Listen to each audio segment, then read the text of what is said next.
All right, everybody, we're back with another emote making for our Twitch channel, Art with Errol. You can find me on Twitch as Art with Errol.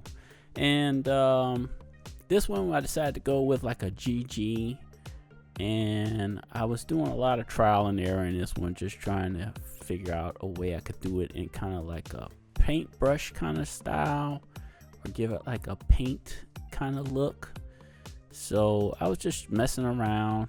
I just kind of hand sculpted the G here, and then I doubled it up, tried to fit it on there, and figured out how I was going to do the spacing. Then I concentrated on working on just one, and I just wanted to try some different effects here. So I just kept messing around until I got it kind of to the form or shape that I kind of want to look like it was, like painted or brushed. And the same thing with all the emotes that you make. If as long as you save your file, you can always come back and edit it again, or make it more detailed or more refined, however you want to do. But I do like how it turns out in the end, as you'll see. And there's a lot of effects in Illustrator. I went through them and I just couldn't find one that I thought that I would like. So I was like, well, we'll just try doing it with some different colors. I also tried, some 3D effects. Didn't really like any of these. I think I even tried to inflate, which we'll get to that. And I was like, oh, this might kind of work. And then I was like, I couldn't get it to how I really wanted it. So I was like, I don't know about this. And I think I end up just turning it off. But it's always good to mess around with stuff in there and see if you can figure out if there are effects that you can use or want to use in your designs. And then I decided to just go with just adding different colors and giving it some other effects. So I went with some light blue, and I'm gonna add in some dark blue, just to kind of give it kind of like a brushy stroke kind of look. Still dealing with this cough, y'all. It's been kicking my butt, but excuse me, don't mean to cough right into the mic. So yeah, a lot of times, like I find the easiest way is to duplicate shapes. I feel like this works really well when you're trying to make something, because you can always reshape it and change the form into something else and give it a different style just by messing around with it.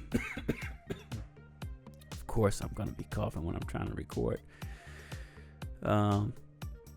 So as you can see, I just keep tweaking it until I get it kind of how I want. And I just figure where I want dark blue and light blue. I figured the light blue on the outer edges, or the top part, and dark blue where the bottom edges would be. I figured that would work well. So I was like, that'll kind of give it like, it's, the light hitting it from the top or something. So that's kind of what I went with here. And just kind of take shapes and do a little reflect on them if I have to, and then edit them along as I go.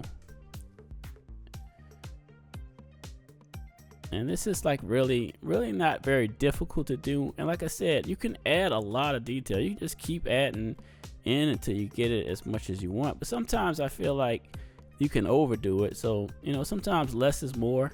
And I felt like I was just gonna add just enough in and not give it too much, and give it like a little bit of a merge here. So I end up like making these two kind of touch a little bit.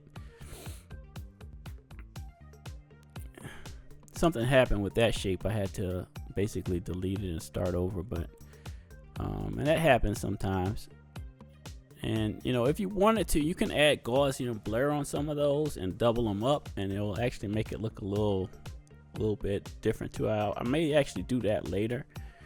Come back and double up and like do like a Gaussian blur with one on top of each other.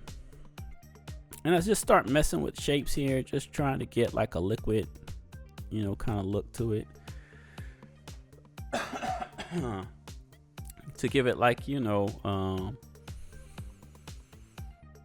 a little outside flare, I guess you can call it, or whatever you want to call it. So I was just messing around with shapes and just seeing what I could come up with. A lot of times I'll just do one side and go from there, and then just like, you know, duplicate it on the other side and just fit the form. But you'll see I actually do that. But just to kind of give feel, and you know, I just start tweaking and messing with stuff, and you know, pulling shapes and trying to make it look like it's kind of more liquidy, and adding in circle shapes there.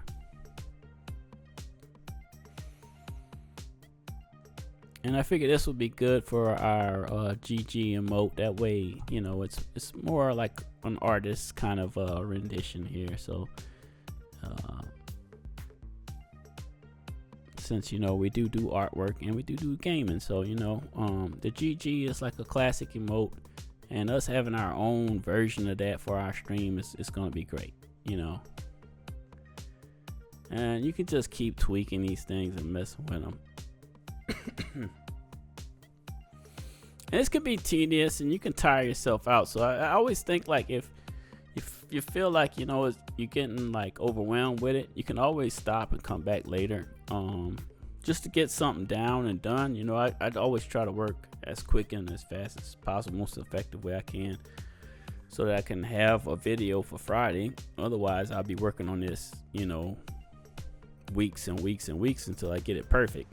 So that's why I always say, like, you know, don't worry about things being perfect, man, because, you know, especially if you're trying to like do a video and all that, you know, it doesn't have to be perfect. You can always come back, and you can always, you know, fix it or change it or whatever. Just remember to save your files, you know, and save often, because, you know, I've had like where the computer will actually cut off on you, or something will happen, and like you know, you lose the file. So you want to make sure you're saving your work as you go. Name and save. Always name it and save it.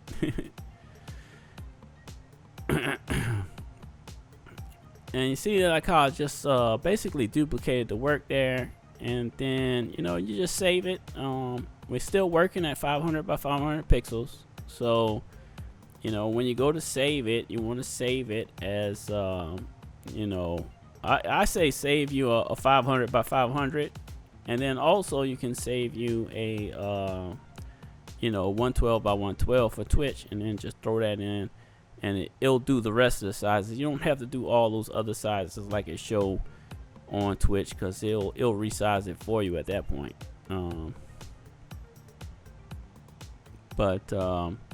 Yeah, so I just named it GG, and then I saved it, and this is 500 by 500 pixels is what I saved this one as. So I put it in a title, that way I know which one's which. And the next one you'll see I'll save as you want to use the legacy, web legacy. That's the one that's going to allow you to do actually change the pixels.